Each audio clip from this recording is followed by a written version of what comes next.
wow. Wow. Bringing the beats, shifting the energy. That's what we're here to do. Isn't it interesting?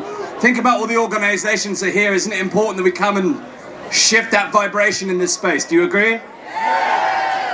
Fantastic. Okay, so we've got two more fantastic speakers for you now. We are joined by Alejandro Diaz. Finding my notes. This isn't actually my round to introduce, so I'm now picking up my colleague's notes. Maria's here. Okay, I'll hand over to Maria so I don't bodge it up for you.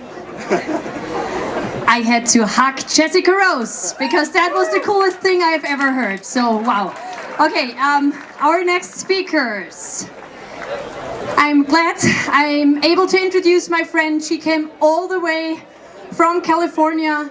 She's the president of a great organization who is called PERK, P-E-R-K, and she's a real mama bear. She became a friend over the years. Welcome, Amy Bohn. Hello, everybody. Yes, we came all the way from California. It's such a free state there. No. I just have to tell you, this is incredible to see thousands of you here standing for freedom and from sovereignty from all over the world. It's inspiring. And I have to say, the WHO, they don't realize how strong the people are because they think they have some kind of authority, but I'll tell you what, it's a pseudo-authority because you, the people, we know we are free.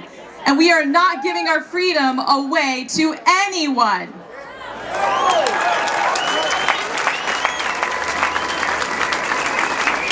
Not only that, but we will not cower or be cowards in this moment because we were born ready for today.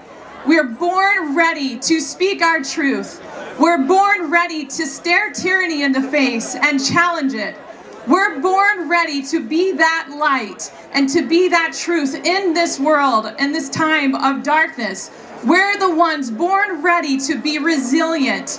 We're born ready to use every one of our gifts and our talents and who we are to be in this moment, stand in this day, and be the resilient people that we are and resist anything that stands in the way between us and our God-given freedom.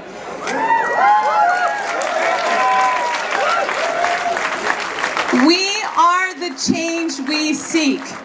We can't rely on someone else to do the work that only you and I can do. You and I are born in this moment, in this day, and I'm telling you, we're born ready to be those fighters, to be the warriors we are, and to be the ones who protect all of our countries across the entire world.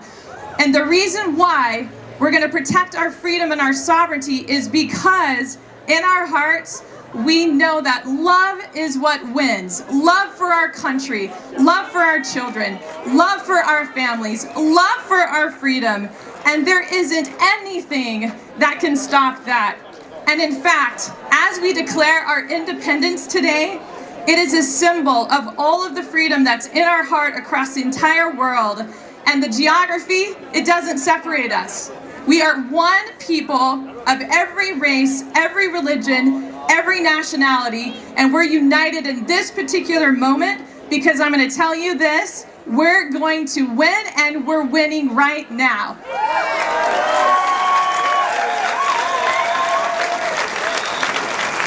The last thing I'll say to you is this. We have momentum right now. We are winning in every state and every country, and it's because we, the people, know we are free and we are strong and we're born ready for this moment. Thank you so much. Thank you so much, Amy. Wonderful.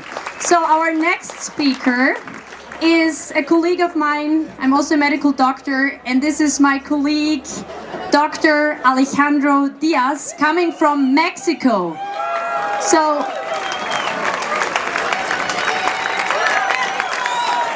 he could be the president of Mexico if I see him like this. I mean, this man got style, wow.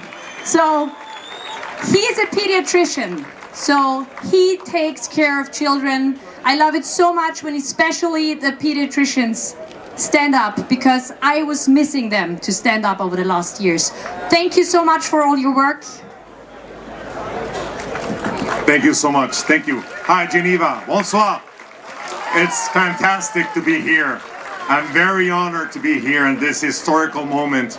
And I would like to share this very quick speech for you. Today, we gather here in the Mecca of global bureaucracy to defend medical freedom and national sovereignty. The world's leading health authority, the WHO, sponsored the gross mismanagement of COVID-era health policy, which will have generational consequences. We must not allow them to make the same mistakes for future health contingencies. This treaty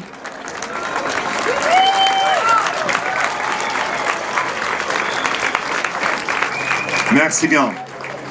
This treaty is not a symbol of global cooperation, as some would like us to believe.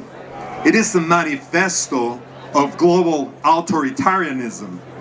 We recognize that this treaty represents a trample on our civil liberties and a complete disregard of fundamental human rights.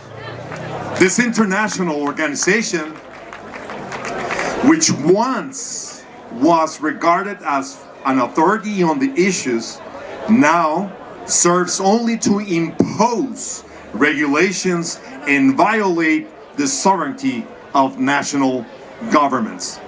They intended to use the pandemic as a pretext to impose authoritarian and erroneous policies on the global population. They promoted and enforced the anti-human effort of mass vaccination, and now want to subject the entire world to this unitary and uniform agenda of evil.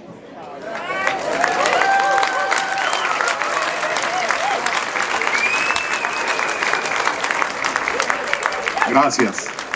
We must not bow down to an institution led by individuals with no regard for human autonomy.